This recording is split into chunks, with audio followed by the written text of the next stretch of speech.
Hello, আসসালামু আলাইকুম guys, welcome to my YouTube channel. So আশা করি সবাই অনেক ভালো আছেন, আমি অনেক ভালো আছি। সো আজকে ট্যুর হচ্ছে আমাদের ঢাকা টু শ্রীলঙ্কা। আর আমাদের শ্রীলঙ্কা যেতে কী কী ডকুমেন্টস লাগবে সব কিছু এই ভিডিওর মাধ্যমে শেয়ার করব। আর শ্রীলঙ্কা যেতে আমাদের এয়ার টিকিট, হোটেল বুকিং আর হচ্ছে ডলার এন্ডোর্সমেন্ট, মানে যা যা ডকুমেন্টস লাগে তো সব কিছু আপনাদের এই ভিডিওর মাধ্যমে শেয়ার করব। তো গাইস, আমরা সর্বপ্রথম চলে আসলাম ঢাকা ইন্টারন্যাশনাল এয়ারপোর্টে। তো এখান থেকে আমরা চলে যাব শ্রীলঙ্কার উদ্দেশ্যে, মূলত শ্রীলঙ্কার রাজধানী কলম্বো। তো আমরা এখনই ভিতরে প্রবেশ করব, আমাদের ফ্লাইট হচ্ছে রাত 9টা বাজে। তো আমরা ইমিগ্রেশন কমপ্লিট করে এখন বিমানের দিকে চলে যাচ্ছি। আর আমাদের কি কি ডকুমেন্টস লাগবে তো সব কিছু আপনার সাথে শেয়ার করব এখন গাইস। আর আমাদের দিল্লি ছিল ট্রানজিট মূলত, আর আমাদের টিকিট পড়েছিল 35,000 টাকার মতো। আর আমরা যাওয়ার 3-4 দিন আগে টিকিট কেটেছিলাম, এই জন্য আমাদের টিকিটের দাম একটু বেশি পড়েছিল। তো আপনারা যদি আগে টিকিট কেটে রাখেন তাহলে আরও কমে টিকিট কাটতে পারবেন আশা করি। আর আমরা দিল্লি ট্রানজিট ছিল আমাদের 13 ঘন্টা, তো অনেক খুবই জার্নি ছিল। তো ফাইনালি আমরা বিমানে উঠে ফেললাম। তো কিছুক্ষণের মধ্যে আমাদের বিমান দিল্লির উদ্দেশ্যে ছেড়ে দিবে। আর আমাদের যে যে ডকুমেন্টসগুলো লাগবে তো সব কিছু এখন আপনার সাথে শেয়ার করব। ফার্স্ট অফ অল হচ্ছে আমাদের শ্রীলঙ্কা যেতে হলে আমাদের পাসপোর্টে মিনিমাম 6 মান্থ মেয়াদ থাকতে হবে পাসপোর্টের। আর হচ্ছে আমাদের শ্রীলঙ্কা যেতে কোনো প্রকার ভিসা লাগবে না। আর ভিসা লাগবে না বিষয়টা হচ্ছে আপনারা চাইলে শ্রীলঙ্কার একটি ভিসার মতো আছে, সেটা মূলত আপনার বাংলাদেশ থেকে এটা করে নিতে পারেন। 3,000 টাকার মতো নিবে, 1 থেকে 2 দিনের মধ্যে পেয়ে যাবেন। আর যদি কেউ চান শ্রীলঙ্কা থেকে ওইটা এয়ারপোর্ট থেকে নিয়ে নেবেন তাহলে আপনাদের $25 করে নিবে মূলত আর কি। সো আমি এখনও শ্রীলঙ্কা যাই নাই, তো এই ডকুমেন্টসগুলো লাগার কথা। আর হচ্ছে আপনার passport dollar endorsement must be করা থাকতে হবে। আর ক্যাশ ডলার আপনাদের সাথে নিয়ে নিতে হবে, 500 কিংবা 1,000 ডলার, যত ডলার নিয়ে নেবেন তো আপনার জন্য এটা অনেক ভালো হবে মূলত। আর হচ্ছে সবাই হোটেল বুকিংয়ের যে বিষয়টা, তো সবাই হোটেল বুকিং পারলে কনফার্ম রাখবেন তাহলে ভালো হবে। যেন বাংলাদেশে টাকা পে করে গেলে একটু ভালো হয়, কিংবা আপনি চাইলে হোটেল বুকিং দিয়ে রাখতে পারেন, দ্যাটসে আপনি শ্রীলঙ্কায় গিয়ে টাকা পেমেন্ট করলেন, এটাও করা সম্ভব, কোনো অসুবিধা নেই। সো আমি এখন দিল্লি থেকে আমাদের বিমান ছেড়ে দিয়েছে। আর আমরা এসে যাওয়ার পর মূলত শ্রীলঙ্কা যাওয়ার পর কী কী ডকুমেন্টস লাগে আর কী কী আমাদের জিজ্ঞেস করবে তো সব কিছু আপনার সাথে শেয়ার করব। আর হচ্ছে ঢাকা এয়ারপোর্টে আপনাকে কী কী কোশ্চেন জিজ্ঞেস করবে গাইস, তা হচ্ছে মানে শ্রীলঙ্কা কী কারণে ঘুরতে যাবেন, তারপর শ্রীলঙ্কা গিয়ে কোথায় কোথায় ঘুরবেন, এর আগে আপনি কোন কোন দেশে ভ্রমণ করেছিলেন। সো এইসব কথা আপনাকে জিজ্ঞেস করবে। আপনি যদি প্রপারলি উত্তর দিতে পারেন তাহলে আপনাকে কোনো প্রকার ঝামেলা করবে না আশা করা যায়। তো ফাইনালি আমরা শ্রীলঙ্কা চলে আসলাম। তো এই হচ্ছে শ্রীলঙ্কা এয়ারপোর্ট। আর শ্রীলঙ্কা এয়ারপোর্টে আমরা ইমিগ্রেশন কমপ্লিট করে এখন বের হতেছি আর কি মূলত। তো ইমিগ্রেশনতে ভিডিও করতে পারিনি, কারণ ইমিগ্রেশন অফিসাররা ভিডিও করতে নিষেধ বলেছিল, এই জন্য আর কি মূলত। আর আমাকে শ্রীলঙ্কা এম্বাসি জিজ্ঞেস করেছিল তোরা শ্রীলঙ্কা থেকে কোথায় ঘুরতে যাবা, তো আমাদের শ্রীলঙ্কা থেকে আমরা ঘুরতে যাবো মালদ্বীপ, তো এটা ওদের বললাম।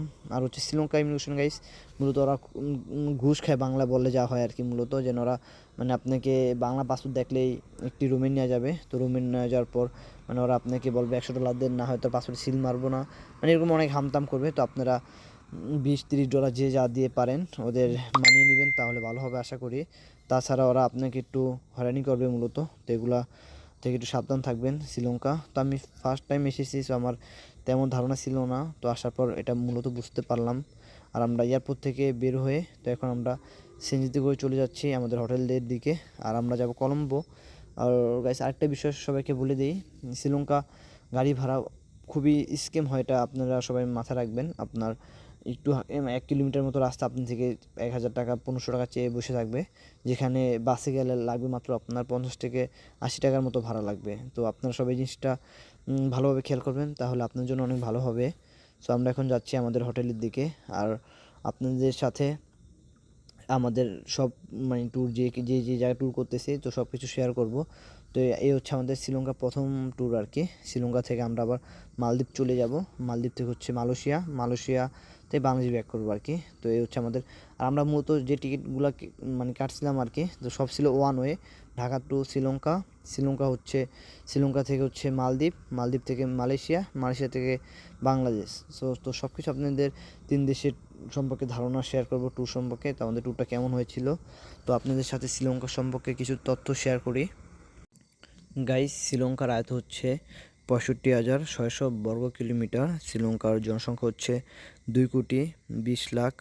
এর মধ্যে প্রায় 70% বৌদ্ধ ধর্মে, আর তাছাড়া 10% মুসলিম রয়েছে। আর বাদ বাকি যতটুকু আছে এগুলো হচ্ছে নানা ধর্মের মানুষ বসবাস করে শ্রীলঙ্কায়।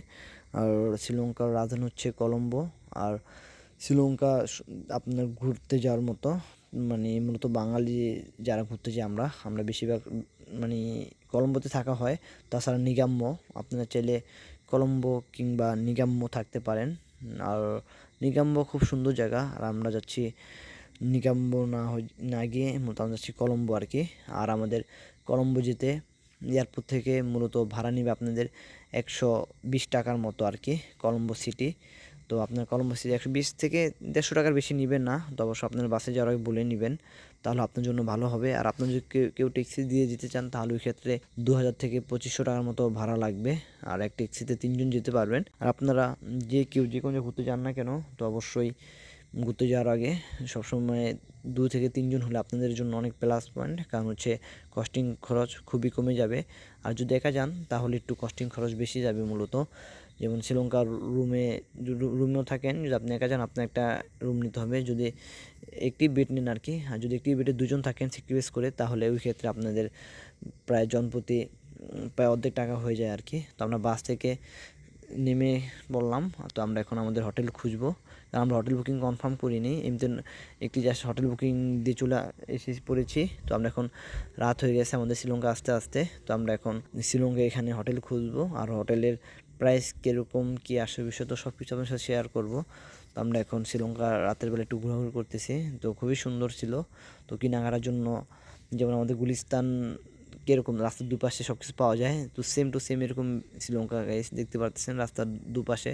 তো অনেক কিছু জামা ঠামা যা লাগে এভরিথিং পেয়ে যাবেন। তো হচ্ছে আমরা সামনে যাব, সামনে গিয়ে হোটেল খুঁজবো। আর শ্রীলঙ্কাতে অবশ্য মসজিদ রয়েছে, তো আপনার জন্য অনেক প্লাস পয়েন্ট এখানে যে নামাজ পড়ার জন্য। তো আমরা প্রায় হোটেল খুঁজে পেয়ে গিয়েছি। তারপরের দিন সকালবেলা আমরা আমাদের হোটেল থেকে বের হলাম। আর আমাদের এটা ছিল শ্রীলঙ্কা ট্যুরের প্রথম পর্ব। আর দ্বিতীয় পর্বে থাকবে আপনাদের সাথে শ্রীলঙ্কা কলম্বো সিটিতে কীভাবে যাবেন, আর কলম্বো সিটিতে গিয়ে কোথায় কোথায় ঘুরবেন, আর আমাদের রুম ভাড়া কত নিয়েছিল, আর মেন টাউনে শ্রীলঙ্কা কীভাবে যাবেন।